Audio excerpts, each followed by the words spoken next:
এখানে আমি পেঁয়াজ কেটে নিয়েছি, রসুন বাটা, আদা বাটা, আর এখানে আমি কাঁচা কাঁঠাল রান্না করার জন্য দেখেন কাঁঠালা বিচি কেটে নিয়েছি, আর অ্যাঙ্কার ডাল ভিজাই নিয়েছি, ধুয়ে নিয়েছি পরিষ্কার করি। এখানে আমি টমেটো, কাঁচামরিচ, ধনিয়া পাতা কেটে নিয়েছি, আর এখানে গরুর মাংসের জন্য আলু। এখন আমি কাঁচা কাঁঠাল বসাবো। এখানে আমি কাটা কাঁচালের জন্য এখানে গরুর হাঁটি নিয়েছি, এখানে 2টা তেজপাতা ছিঁড়ে নিয়েছি, এলাচি, দারচিনি, এগুলো হাঁটির ভিতরে দিয়ে দেবো। আর এখানে পেঁয়াজ কাটা দিয়ে দিব, রসুন বাটা দিয়ে দিব, আদা বাটা দিয়ে দিব,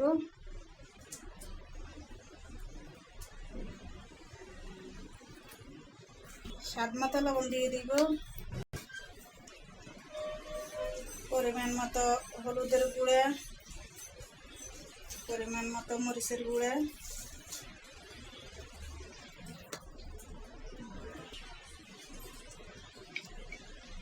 পরিমাণ মতো জিরার গুঁড়া, ধনিয়ার গুঁড়া,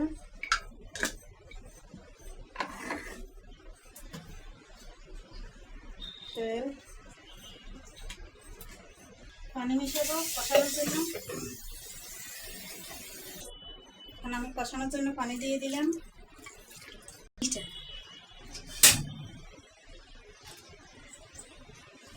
এখন আমি কষানো দিয়ে দিছি, এসলে এখন আমি দুধ দিব। দুধটা গরম যাবো,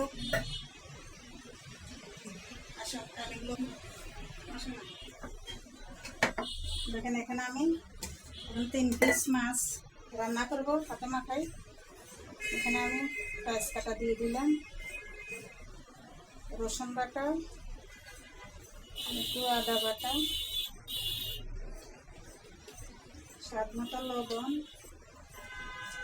পরিমাণ মতো হলুদের গুঁড়া, পরিমাণ মতো মরিচের গুঁড়োটা একটু কমাই দিছি। টমেটো দিয়ে দিলাম, আর 2টা কাঁচামরিচ ফালি দিয়ে দিলাম, সামান্য একটু জিরার গুঁড়া দিয়ে দিলাম, তেল দিব। এখন তেলটা দিয়ে এখন আমি একটু হাতে মাখিয়ে নিব।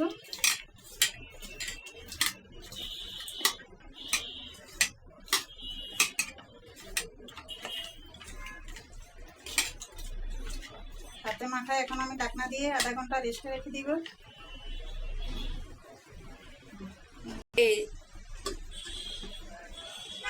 আমি মাছটা মাখাই রাখছি, দেন এখন আমি বসাই দিব। এখন আমি কষানোর জন্য পানি সহ একসাথে বসাই দিব, মাছটা ভালোভাবে কষানো হয়ে যাক। আর এখানে আমার হাঁড়িগুলো কষানো হতেছে। আমি এখন এখানে হাঁড়িগুলোর সাথে অ্যাঙ্কার ডাল আর কাঁঠালে বিচি দিয়ে দিলাম, এগুলো একটু সিদ্ধ হোক, তারপরে এখন আরো কষানো হলে পানি দিব, এখন দিব না। আমি নেড়ে চেড়ে দিব, একটু কষানো হোক।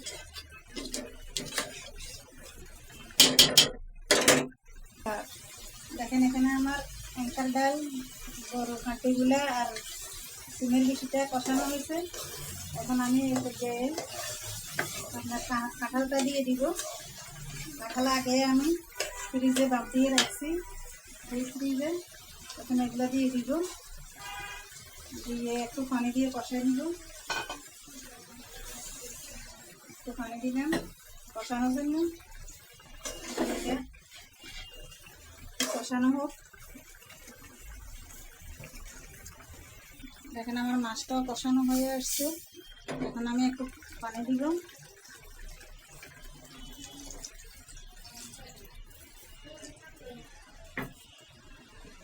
এখানে আমি কাঁঠালটা একটু ঢাকনা দিয়ে দিব, আগুনটা একটু কমাই দিব। এখন আমি একবার দেখবো কষানো হয়েছে নি, আর একটু কষানো হোক। কষানো হলে পানি দিব।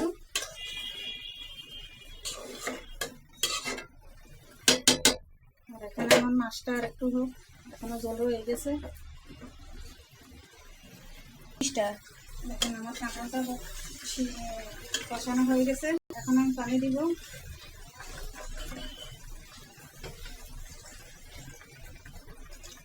আর একটু লাগবে এখানে, আর একটু লাগবে।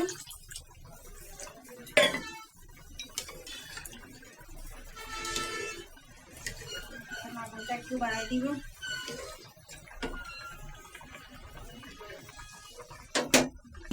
এখন আমার মাছটা হয়ে গেছে, এখন আমি ধনিয়া পাতা দিয়ে মাছটা নামাই নিব।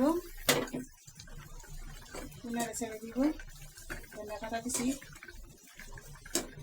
এখন আমি মাছটা নামিয়ে দিব।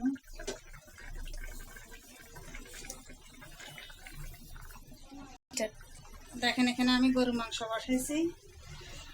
এখন এখানে আমি পেঁয়াজ কাটা দিয়ে দিব।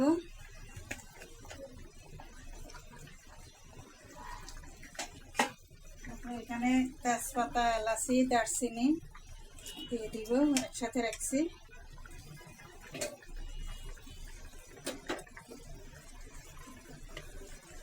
রসুন বাটা দিয়ে দিলাম, আদা বাটা দিয়ে দিলাম, স্বাদ মতো লবণ দিয়ে দিলাম,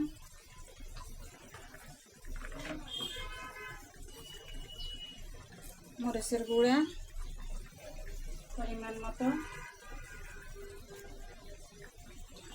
পরিমাণ মতো হলুদের গুঁড়া,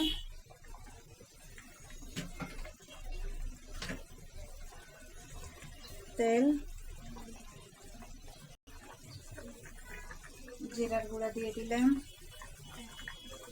2 চামচ, ধনিয়ার গুঁড়া 1 চামচ,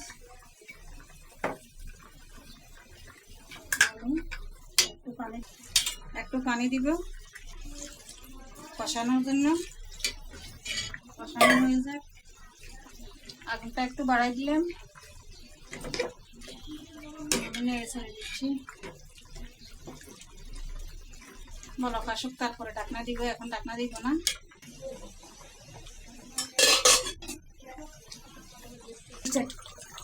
এখানে আমার দেখেন কাঁঠালটা, এখন আমি 3-4টা কাঁচামরিচ ফালি দিয়ে দিব। নেড়ে ছেড়ে আবার ঢাকনা দিয়ে দিব। 5 মিনিট ঢাকনা দেওয়ার পরে তারপরে নামাবো। দেখেন পাশে আমার গরুর মাংসটা কষানো হতেছে। কষানো হলে আলু দিব। আমার কাঁঠালটা হয়ে গেছে, এখন আমি ধনিয়া পাতা দিয়ে নামাই নিব। ধনিয়া পাতা দিয়ে একটু নেড়ে চেড়ে দিব। এখানে আমি নামাই নিলাম। এখন এটার ভিতরে আমি 4-5টা কোষ রসুন থেতলাই নিছি। দেখেন এগুলো দিয়ে আমি বাগার দিব। তেলের পরিমাণটা বেশি দিব না, একটু কমই দিব।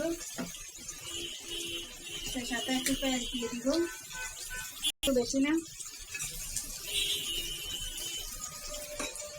দেখেন এই পাশে আমার মাংসটা কষানো হয়ে গেছে, তেলটা উপরে আসছে। আমার মনে হয় মাংসটা সিদ্ধ হয়নি, আর একটু পানি লাগবে কষানোর জন্য। আমি এখানে আর একটু পানি দিয়ে দিলাম, ভালোভাবে সিদ্ধ হোক। আর একটু দিই।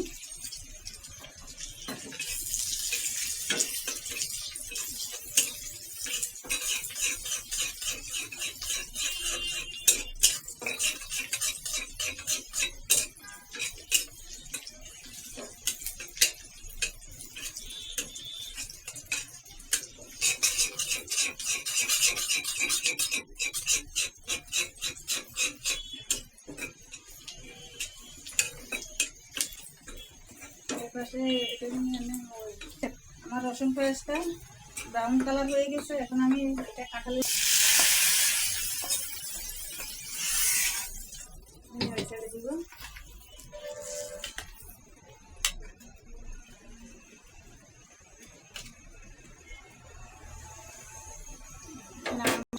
এখন আমি আলুগুলো মাংসের ভিতরে দিয়ে দিব। আলু মাংস একটু কষানো হয়ে আসছে, এখন আলুটা দিয়ে দিই।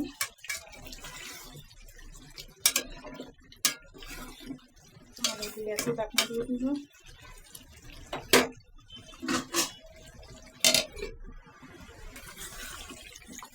আর একটু কষানো লাগবে, এখনো জল হয়ে গেছে। নাড়ি না দিলে তলায় লেগে যাবে, এই কারণে নেড়ে দিবেন।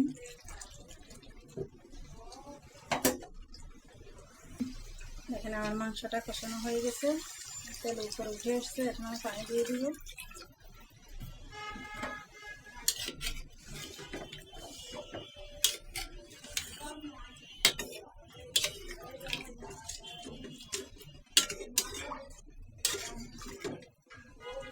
সামান্য একটু পানি দিব।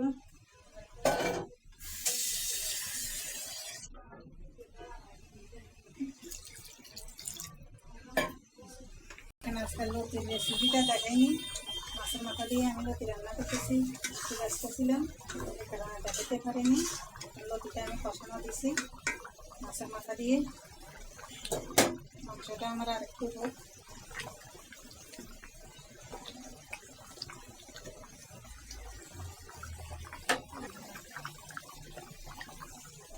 দেখেন আমার লতিতে এখনো একটু পানি রয়ে গেছে, কষানো হয়ে গেছে।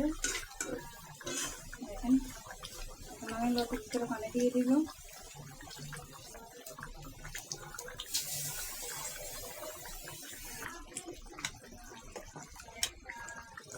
মাংসটা হয়ে গেছে, তিনটা গ্যাসের ছবি তুলে নেব।